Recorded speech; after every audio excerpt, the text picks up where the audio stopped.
Hello guys, welcome to my YouTube channel English literature. आज के video का हम लोग का टॉपिक है डच कल्चर मैटर, जो कि पेपर 6 का सिलेबस है टीएमबीयू और मुंगी यूनिवर्सिटी के लिए one of the most important question है 2021 के लिए।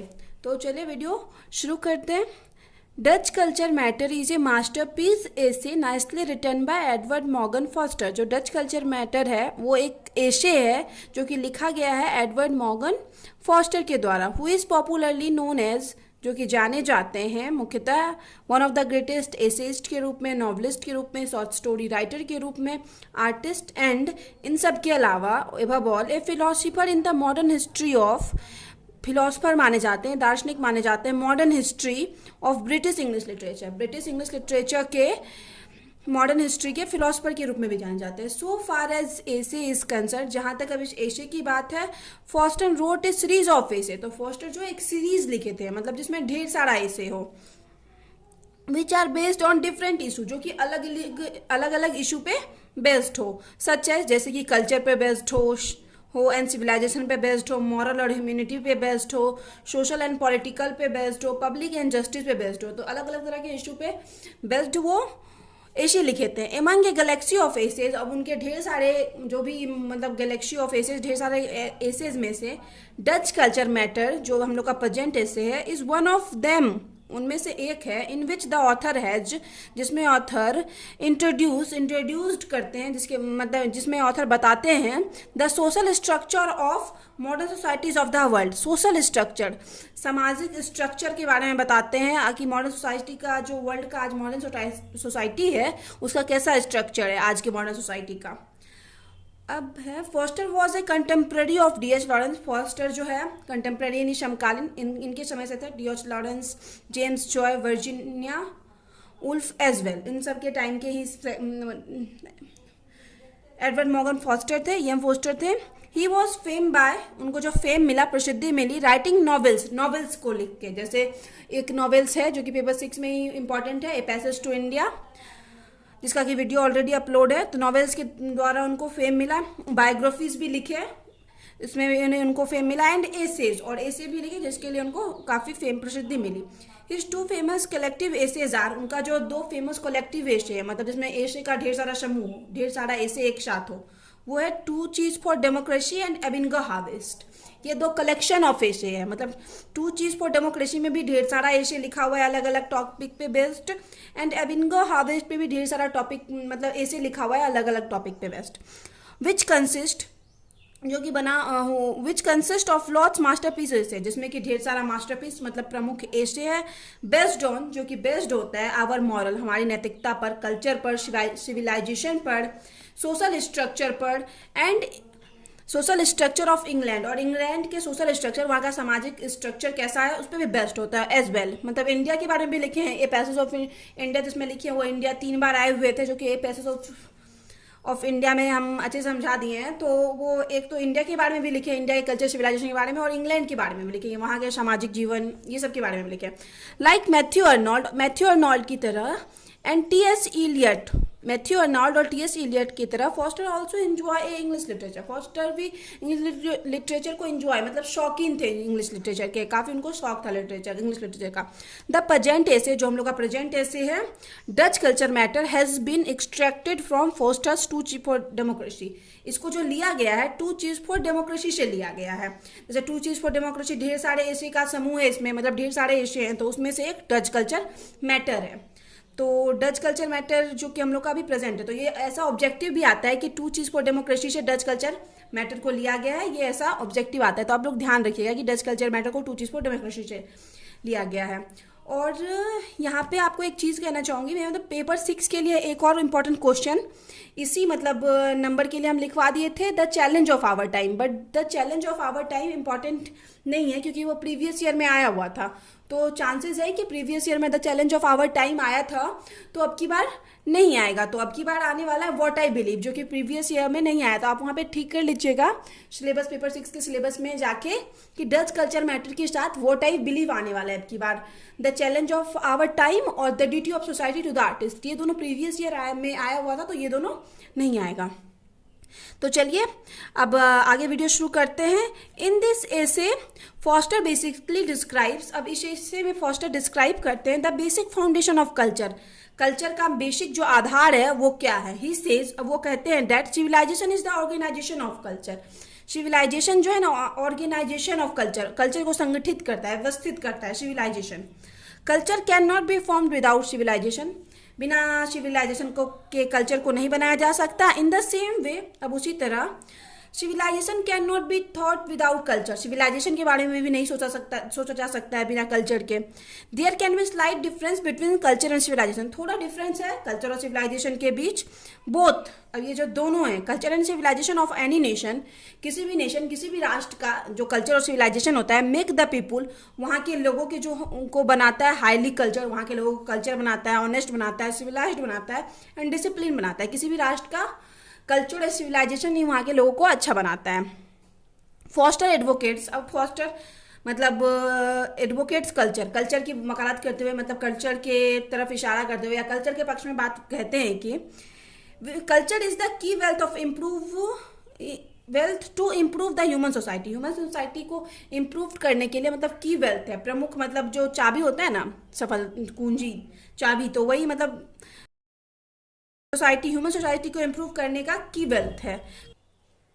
इन दिस कॉन्टेंस्ट, अब इस कॉन्टेंस्ट में द ऑथर सेज, इसके बारे में ऑथर कहते हैं कि culture is A forbidding world, culture जो है एक निषिद्ध दुनिया है, मतलब अनवांटेड दुनिया, मतलब निषिद्ध दुनिया, अनवांटेड दुनिया है। I have to use it, कि मुझे इसका उपयोग करना है। पोएट खुद की फीलिंग बता रहे हैं। नोइंग ऑफ नन बेटर, किसी भी बेहतर को जानने के लिए। To describe the various, describe करने के लिए ढेर सारे ब्यूटीफुल चीज़ों को, मतलब सुंदर चीज़ों को जानने के लिए, उसको डिस्क्राइब करने के लिए।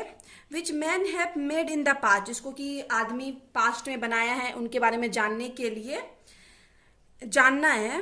And handed down to us, मतलब पास्ट में बनाया और हम लोग को हैंडेड डाउन मतलब सौंपा है, उस चीज़ के बारे में जानने के लिए कल्चर इंपॉर्टेंट है। पोएट कहते हैं कि मुझे इसको यूज़ करना है। And which some of us, और उसमें से कुछ are hoping to hand on, कि उसमें से कुछ जो है हम लोग आगे भी कुछ इसे सौंपने की उम्मीद कर रहे हैं कि हम आगे भी किसी और को ये सौंपेंगे। Foster always advocates the past tradition, foster जो है हमेशा एडवोकेट्स यानी होते हैं वकालत करना, वकालत करते हैं मतलब पक्ष में बोलते हैं पास्ट ट्रेडिशन के, कि पास्ट ट्रेडिशन जो था काफ़ी अच्छा था। Work on as the mirror of modern age, modern age के मिरर की तरह काम करता है past tradition. He deeply studied the culture and civilisation of many countries, वो ढेर सारी कंट्रीज और के सिविलाइजेशन को और कल्चर को पढ़े हुए हैं। दैट इज़ वाई, इसी वजह से ही nearly interested in the thought of human beings, वो अच्छे से मतलब इंटरेस्टेड है जानने में, के पूरे उत्सुक होते हैं कि ह्यूमन माइंड का मतलब अच्छे से जान पाते हैं कि क्या थॉट होगा। द प्रेजेंट कंडीशन, ये जो अभी हम लोग का प्रेजेंट कंडीशन है, moves on the behalf of old tradition, हम लोग का जो अभी प्रेजेंट कंडीशन चल रहा होता है वो मतलब ओल्ड ट्रेडिशन का कहीं ना कहीं कुछ उस पर इफेक्ट होता है। इट इज़ फोस्टर्ड, मतलब यह फोस्टर है, हु नाइसली पॉइंट्स आउट, जो मतलब पॉइंट्स आउट मतलब पॉइंट करते हुए बाय सेइंग, ये कहते हैं if people are giving up the old tradition, कि अगर लोग अपने ओल्ड ट्रेडिशन को छोड़ देते हैं, पुराने ट्रेडिशन को, our modern civilization will destroy, तो हमारा जो आधुनिक सिविलाइजेशन है वो भी डिस्ट्रॉय हो जाएगा, बर्बाद हो जाएगा फॉर एवर, मतलब हमेशा के लिए। The European civilization is good for the people of Europe, अब जो यूरोपियन सिविलाइजेशन है वो यूरोप के लोगों के लिए अच्छा है। But it is not good for the people of the world, यह पूरी दुनिया के लोगों के लिए अच्छा नहीं। जिस देश का, जिस नेशन का, जिस राष्ट्र का मतलब कल्चर है, सिविलाइजेशन है, वो वहाँ के लिए अच्छा है। हर जगह अलग अलग हर राष्ट्र का होता है, किसी एक राष्ट्र का सिविलाइजेशन कल्चर दूसरी जगह अप्लाई नहीं कर, जैसे यूरोप का सिविलाइजेशन और कल्चर हम लोग इंडिया में अप्लाई नहीं करवा सकते हैं सबसे। तो यूरोप का जो सिविलाइजेशन और कल्चर है वो वहाँ के लोगों के लिए अच्छा है, और इंडिया का इंडिया के लोगों के लिए अच्छा है, द पीपुल ऑफ वर्ल्ड। लेकिन यह वर्ल्ड के, पूरे वर्ल्ड के लोगों के लिए अच्छा नहीं। मतलब फोस्टर के लिए it is the understanding and enjoyment of art was regarded as the mark of culture, कला की समझ और आनंद को संस्कृति का प्रतीक माना जाता है। Understanding and enjoyment of art मतलब कला की समझ और आनंद को क्या माना जाता है, as a mark of culture, culture का मार्क मतलब संस्कृति का क्या माना जाता है, चिन्ह, मार्क, प्रतीक माना जाता है। ही स्टेट्स, वह कहते हैं इन हिज ऐसे, अपने ऐसे में, that people lack the knowledge, कि अपने एशे में अपने निबंधों में कहते हैं कि people lack the knowledge of appreciating art. Art को मतलब अप्रिशिएट करने में लोग मतलब अपना नॉलेज को यूज नहीं करते हैं ज़्यादा, कि ज्ञान की कमी है लोगों में कि आर्ट को उस तरीके से अप्रिशिएट नहीं कर पाते हैं लोग। ही ऑल्सो सेज, वो आगे फिर कहते हैं that people have to appreciate art, कि लोगों को आर्ट को अप्रिशिएट करना चाहिए, एंड कल्चर, और कल्चर को भी अप्रिशिएट करना चाहिए, कम्युनिकेटिंग टू देयर नेबर्स, और अपने नेबर्स मतलब अपने पड़ोसियों को भी अबाउट देयर एंजॉयमेंट, को उनके आनंद के बारे में बताकर कला और संस्कृति मतलब उनके अबाउट देयर एंजॉयमेंट, इनके मतलब कला और संस्कृति के एंजॉयमेंट के बारे में बताना चाहिए, कि आर्ट का इंपॉर्टेंस सबको बताना चाहिए, अपने नेबर्स को भी। फॉस्टर यहाँ पे अपना पॉइंट ऑफ व्यू रखते हैं इस एशे के थ्रू। एशे थोड़ा बोरिंग है क्योंकि मतलब एज ए स्टोरी वाइज नहीं, यहाँ कल्चर का इंपॉर्टेंस कैसे है, क्या सिविलाइजेशन कल्चर इसी के बारे में पढ़ा हुआ है, तो थोड़ा मतलब बाकी सबसे थोड़ा है कि इसको पढ़ना पड़ेगा अच्छे से। तो आगे अब फॉस्टर बिलीव्स, अब फॉस्टर विश्वास करते हैं इन पास्ट ट्रेडिशन, पुराने समय के ट्रेडिशन है विश्वास करते हैं, old tradition as well as culture, वहाँ उसी टाइम के कल्चर में भी यकीन करते हैं। And he also speaks in favour of modern culture, लेकिन वो मॉडर्न कल्चर के फेवर में भी बात करते हैं। टू हिम, उनके लिए पास्ट इज द की of present and future, present और फ्यूचर का जो की होता है ना, कि वो प्रेजेंट और फ्यूचर की जो शुरुआत होती है वो पास्ट से ही होती है, कहीं ना कहीं पास्ट का इफेक्ट पड़ता है हमारे प्रेजेंट और फ्यूचर पे। Present is the pillar of future, और जो हमारा प्रेजेंट है वो पिलर के रूप में काम करता है फ्यूचर के लिए। मतलब अभी अगर हम कुछ अच्छा ट्रेडिशन अच्छा कल्चर करेंगे तो वो फ्यूचर को भी अच्छा बनाएगा, मजबूत बनाएगा। कोई अच्छा चीज़ अभी से करेंगे तो वो फ्यूचर को भी अच्छा करेगा।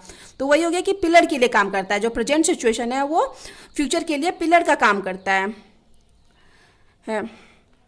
आगे is the present is the pillar of future. Similarly the present and past are the mirror of future, और प्रेजेंट और पास्ट जो है फ्यूचर का मिरर भी होता है, कि हमारा प्रेजेंट और पास्ट डिसाइड करता है कि हमारा फ्यूचर कैसा होगा। We should believe in past, हम लोग को पास्ट में यकीन रखना चाहिए। वर्क इज रिसेंट, और रिसेंट मतलब अभी जो हम लोग का चल रहा है प्रेजेंट में काम करना चाहिए। Then the future will be fruitful, तब हम लोग का फ्यूचर जो है फ्रूटफुल होगा, फलदायक होगा, अच्छा होगा, मतलब हमको सफलता मिलेगी जब हमारा पास्ट अच्छा नहीं कर पाए। लेकिन अगर मतलब पास्ट के बारे में क्या करना चाहिए, we should believe in past, अपने पास्ट पे यकीन रखना चाहिए। वर्क इज रिसेंट, और प्रेजेंट में रिसेंट में काम करना चाहिए, और जिससे क्या होगा हमारा फ्यूचर जो फ्रूटफुल होगा, मतलब लाभदायक होगा, फ्रूटफुल होगा, फलदायक होगा। The people should not be pessimist, लोगों को नास्तिक नहीं होना चाहिए है। They should try to achieve their bright goals, उन लोगों को ट्राई करते रहना चाहिए अपना ब्राइट गोल्स, जो भी उनका गोल है उसको अचीव करने का। द ऑथर अगेन सेज, अब ऑथर आगे फिर से कहते हैं that development of culture is the fundamental right, जो कल्चर का जो डेवलपमेंट है टाइम के साथ चेंज होना, ये फंडामेंटल राइट है लोगों का। Of the modern people, modern people के लोग जो है, मॉडर्न पीपल आधुनिक काल के जो भी लोग हैं उनका फंडामेंटल राइट है कि कल्चर का डेवलपमेंट करना। When the people are in two ways, अगर क्या होता है लोग when the people are in two ways they should work according to their determination, अगर दो अलग अलग तरह के लोग हैं मतलब तो उनको अपने अपने डिटर्मिनेशन के अनुसार काम करना चाहिए, निश्चित मतलब जो जो निश्चय कर रखे हैं उसके अनुसार काम करना चाहिए, डिटर्मिनेशन के अनुसार। फॉस्टर अगेन सेज, फॉस्टर फिर से कहते हैं culture is a kind of ambrosia, culture जो है एक टाइप का एम्ब्रोशिया यानी अमृत है, which help us in receiving the power to enjoy the classic, जो हम लोग को पावर देता है, रिसीव मतलब पावर देता है कि रिसीव पावर देता है to enjoy the classic, classic जो होता है ना उसको मतलब एंजॉय करने का पावर देता है। It is not only British culture but the culture of every nation has its sacred importance, जो मतलब सिर्फ ये नहीं है कि सिर्फ मतलब ब्रिटिश का संस्कृति ही नहीं है कि बल्कि वो इम्पॉर्टेंट है, बल्कि जो पूरे राष्ट्र की संस्कृति है ना उसका अपना अपना पवित्र महत्व है, अपना पवित्र महत्व है पूरे राष्ट्र की संस्कृति का, नॉट सिर्फ ब्रिटिश संस्कृति का इम्पोर्टेंस है। तो यहाँ पे वीडियो खत्म होता है। जो नेक्स्ट वीडियो पेपर 6 का वो होगा वो व्हाट आई बिलीव होगा। तो इससे पहले लेकिन हम पेपर 8 को खत्म करेंगे, पेपर 8 का 2-3 वीडियो बचा हुआ है तो उसको पहले अपलोड करेंगे। तो मिलते हैं नेक्स्ट वीडियो में नेक्स्ट टॉपिक के साथ। और हाँ, इस मंथ में हम पूरा कोशिश करेंगे कि 7 से 8 वीडियो अपलोड कर सकें। जो मंथ में 10 दिन बाकी है तो हम कोशिश करेंगे कि 7 से 8 वीडियो अपलोड कर सकें क्योंकि एग्जाम नज़दीक आने वाला है। तो मिलते हैं, प्लीज़ आप लोग चैनल मिलते हैं नेक्स्ट वीडियो में। आप लोग चैनल को सब्सक्राइब जरूर कीजिएगा और वीडियो को लाइक भी कीजिएगा, कमेंट करके बताइएगा कि आपको कौन से टॉपिक पे वीडियो चाहिए। तो मिलते हैं नेक्स्ट वीडियो में नेक्स्ट टॉपिक के साथ।